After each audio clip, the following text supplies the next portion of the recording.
Graça e paz em Jesus a todos. Estamos aqui em nossa quarta parte de nossa primeira aula, a família cristã, ok? E nós estamos aqui analisando sobre o casamento e suas metáforas aqui em continuação. E dentro de o casamento e suas metáforas, nós estamos analisando olhos abertos e ouvidos atentos, também em continuação. Então vamos lá. A palavra de Deus condena o uso indevido do corpo com o propósito de despertar no outro um desejo lascivo. A defraudação é o pecado de despertar no outro um desejo que não pode ser satisfeito licitamente. Tem uma passagem bíblica aí. Esse preceito bíblico deve levar as mulheres cristãs a serem criteriosas na maneira de se vestir. Quando um homem peca pela cobiça dos olhos, muitas vezes isso é fruto também da falta de modéstia e decência das mulheres no vestir.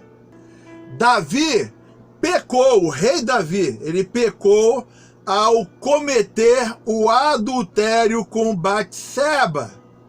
Mas ela também pecou ao banhar-se nua em local vulnerável aos olhos de outrem.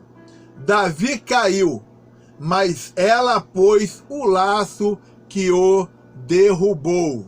Então, culpa dos dois. Os homens, por sua vez, devem fazer aliança com os seus olhos, para não pô-los lascivamente numa mulher que não seja sua esposa. Devem fugir da impureza e não alimentar seus olhos com a lascívia. Há determinadas situações que a Bíblia nos manda enfrentar e resistir. Outras de que Deus nos manda fugir. Em momento algum, Deus nos ensina a resistir a esse pecado de desejo lascivo. Ao contrário, nos ordena a fugir. Ser forte e fugir. Como José fugiu da mulher de Potifar. Foge disso. Foge da lascívia. Essa figura enseja outra lição. Qual lição, pastor? Vamos lá. Os homens devem ser cuidadosos com o que falam à esposa. Vamos de burdoado nos homens agora. Vamos lá. Eles devem ser cuidadosos. A língua tem o poder de dar vida ou matar. Com ela, edificamos ou destruímos a relação conjugal. Muitas mulheres perdem o encanto com a relação conjugal porque foram humilhadas por comentários indelicados, palavras ferinas e gestos desairosos de seu marido. Muitos homens são como Nabal, o personagem bíblico Nabal, duros no trato. Há algumas coisas que o homem sensato jamais deve fazer. Primeiro, não deve fazer de maneira nenhuma, comparar sua mulher com outras mulheres. Ninguém gosta de ser comparado. Somos uma pessoa única e singular. A comparação humilha e amassa as emoções da pessoa. Segundo, criticar a esposa perto de outras pessoas. Há marido tão insensível que, além de tecer críticas, a esposa ainda a expõe ao vexame público. Isso aí é falta de sabedoria. O homem que faz isso é um ignorante. É um ignorante. Terceiro, tratar a esposa com rispidez. A palavra dura suscita a ira e destrói o romantismo. Uma mulher perde o interesse sexual por um homem que a trata com desdém. Nada destrói mais o romantismo do que palavras duras. Quarto, depreciar o corpo da mulher. Nada humilha tanto uma mulher do que ser criticada pelo marido por estar gorda ou magra. Ninguém gosta de ser depreciado. Isso achata a autoestima e amassa as emoções. Quinto, criticar a família da esposa. Um homem sábio, com sabedoria, jamais critica a família da sua mulher. Mesmo que haja coisas negativas a serem faladas, o marido deve manter-se em silêncio se não pode falar coisas positivas. Estamos falando da sabedoria e de falar, certo? Pastor, não compreendi. Volta o vídeo, analisa, verifica como nós usamos, o contexto da palavra. Verifica aonde você tem caído e volta, se conserta, ok? Vamos lá. Uma outra metáfora, o mito da grama mais verde. Temos a tendência de pensar que as coisas dos outros são melhores do que as nossas. Somos tentados a esticar o pescoço e olhar por cima do muro, admirando a grama verde do vizinho. Certa feita, Asaf, salmista, quase resvalou os pés por olhar pela janela do desejo ao sentir-se insatisfeito com sua condição. Na verdade, a insatisfação o dominou quando ele olhou a prosperidade do ímpio. Ele sentiu que a vida do ímpio era melhor que a sua vida. O ímpio tinha riqueza, saúde, amigos, prosperidade e sucesso. Ele, fiel a Deus, embora estivesse andando de forma piedosa, era implacavelmente castigado. Todos os dias era uma pancada em cima de Asaf. Sua mente estava confusa, sua alma inquieta e seus pés dentro de um laço. Por providência divina, foi ao santuário e descobriu que a riqueza do ímpio não lhe dava segurança eterna. Percebeu que Deus era o seu tesouro na terra e no céu. Então descobriu que não tinha razões para sentir inveja do ímpio. A grama verde do ímpio era apenas uma ilusão óptica. Do outro lado da cerca não tinha um jardim de vida, mas um deserto de morte.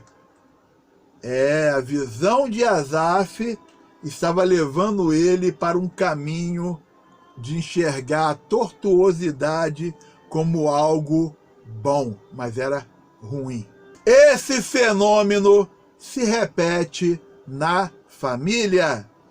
Alguns pais pensam que os filhos dos outros são mais educados do que os seus filhos. Alguns maridos pensam que a mulher do vizinho é mais carinhosa do que a sua.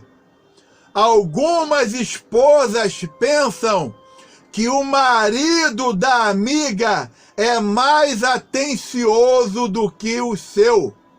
Temos essa tendência de pensar que os outros têm algo ou alguém melhor do que nós. Isso é um engano. Se você pudesse conviver com essa pessoa que você julga melhor, mais iluminada, verificaria que as aparências enganam.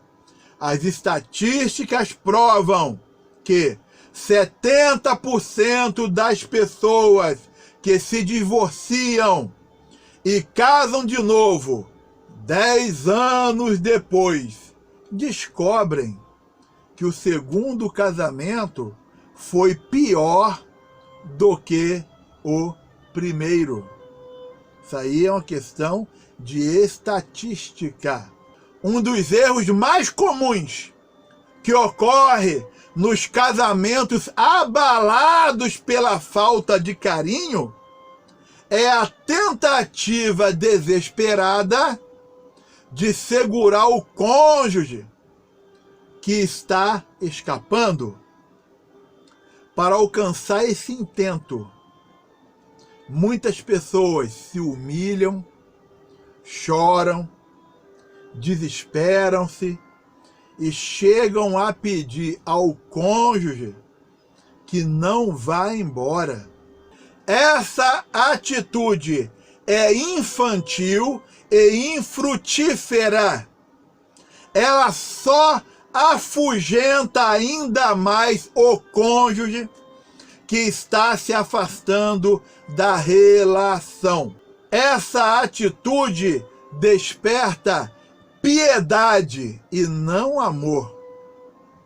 Ninguém fica com ninguém por dó, por pena. A única atitude coerente e digna é valorizar-se. levantar a cabeça e jamais se rebaixar. Em vez de entregar-se ao desespero, a solução é confiar em Deus e pôr o pé na estrada da vitória. Ore a Deus, busque ao Senhor, confie em Deus e faça a sua parte. A pessoa que está ensaiando sair da relação conjugal precisa estar consciente de que, se não mudar, vai perder o seu cônjuge. Não podemos ser amados se não valorizamos a nós mesmos. Não podemos ser amados se amassamos as nossas próprias emoções debaixo do rolo compressor da autopiedade, da autocomiseração. Pastor, o que é isso? Vai olhar o dicionário. Outro erro grosseiro que se comete num tempo de crise conjugal é tentar monitorar o cônjuge, buscando vigiar e controlar seus passos. Ninguém consegue ser feliz vivendo sob custódia ou vigilância. Ninguém pode ser feliz no cabresto. Tem gente que tem tanto ciúme. Existe o ciúme normal, que é um zelo, e existe o ciúme doentio, diabólico, do capiroto, do capeta. Tem gente que tem tanto ciúme que impede a pessoa de ir até mesmo na igreja.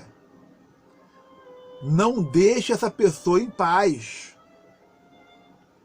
A pessoa recebeu uma ligação. Quem ligou? Quem é? Não tem lógica. É um negócio diabólico. A pessoa demorou, atrasou um pouquinho do trabalho, ou que foi na casa da mãe, do pai, da irmã, de uma colega. Por que demorou? O que você estava fazendo? Você foi aonde, afinal? Ué, a pessoa não sabe. Tem que ter tranquilidade. Esse negócio de vou botar cabresto, vou botar uma corda no pescoço, isso não resolve nada. Vamos lá. A solução para um casamento em crise não é construir uma cerca mais alta, mas melhorar o pasto do lado de cá da cerca. Em vez de vigiar o cônjuge que está olhando por cima do muro, o segredo é cultivar a grama do seu pasto, a fim de que ele encontre deleite na relação, tenha satisfação na relação.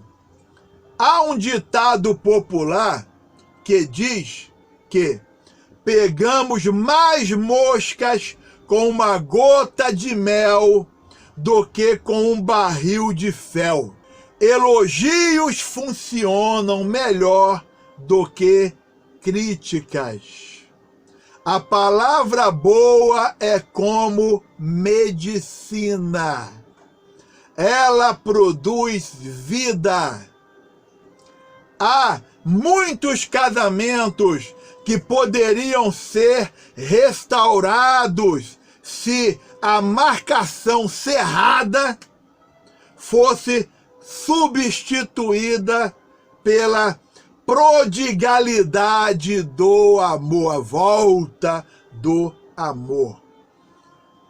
É preciso regar a grama para que ela se torne verde e suculenta. Não deixe sua pastagem secar. Não tente erguer muralhas a fim de que seu cônjuge seja impedido de olhar para o pasto do vizinho. Melhore sua pastagem. Melhore sua comunicação. Melhore sua relação sexual. Uma pessoa raramente procurará alimento na mesa do vizinho se há pão com fartura em sua casa. Ninguém busca embriagar-se de amor no colo da mulher alheia ou do homem alheio, se pode saciar-se na sua própria fonte. E a Bíblia ensina e fala isso, de saciar-se em sua própria fonte. Ok? Nós estamos parando essa nossa primeira aula aqui nesse momento. Você tendo dúvidas ou não tendo assimilado, entendido tudo, volte o vídeo, analise, verifique. Ok? O Senhor lhe abençoe grandemente, abençoe a sua casa, a sua família, em o nome do Senhor Jesus. Amém.